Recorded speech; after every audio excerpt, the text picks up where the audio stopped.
Boyfriend যখন gas delivery করে। মা, তুমি না আমার জন্য বাবাকে ছেলে দেখতে মানা করে দাও। কি? কেন? মা, আমি না একটা ছেলেকে ভালোবাসি। কি বলছিস তুই এসব? আমি না ওকে ছাড়া কাউকে বিয়ে করব না, কাউকে না।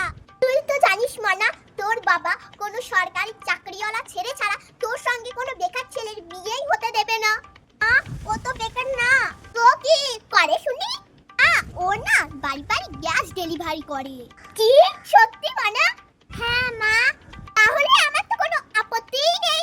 কিন্তু মা, বাবা থাক তো তোর ওই বাপের কথা।